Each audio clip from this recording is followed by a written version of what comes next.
What are the different types of block grants? Have you ever wondered how federal funds are distributed to state and local governments? Today, we will break down the different types of block grants and how they fit into the conservative approach to fiscal policy. Block grants are federal funds given to state or local governments for broad program areas. They provide flexibility in spending decisions, which is something many Republicans support. This approach reduces federal oversight and allows states to innovate while aligning spending with local priorities.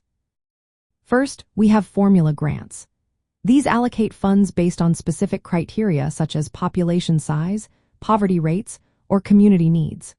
For example, Medicaid funding shares similarities with formula-based block grants by distributing resources according to predetermined metrics. Republicans argue this method ensures fairness while allowing states to tailor programs to their unique demographics. Next up are competitive grants. In this case, states or localities submit proposals to secure funding. Awards are based on merit or alignment with federal priorities. This type of block grant encourages efficiency and accountability, as states must demonstrate effective use of funds. Conservatives often highlight this model as a way to reward innovation and avoid wasteful spending. Then we have continuation funding. These grants provide ongoing financial support for existing programs, often renewed annually or biennially. Continuation grants reduce bureaucratic hurdles, enabling long-term planning. This is a priority for Republicans who seek stable, predictable funding mechanisms that minimize federal intervention. Lastly, there are pass-through grants. Federal funds are distributed to states, which then allocate them to local governments. This structure reinforces the principle of subsidiarity, empowering local entities to address community-specific needs without excessive federal mandates.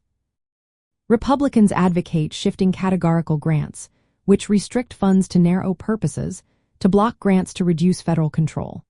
For instance, proposals to convert Medicaid into a block grant system aim to give states flexibility to manage health care spending while capping federal liabilities.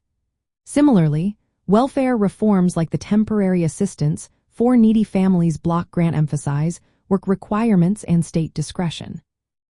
Critics may argue that block grants risk underfunding critical services. However, conservatives counter that local oversight improves efficiency and accountability.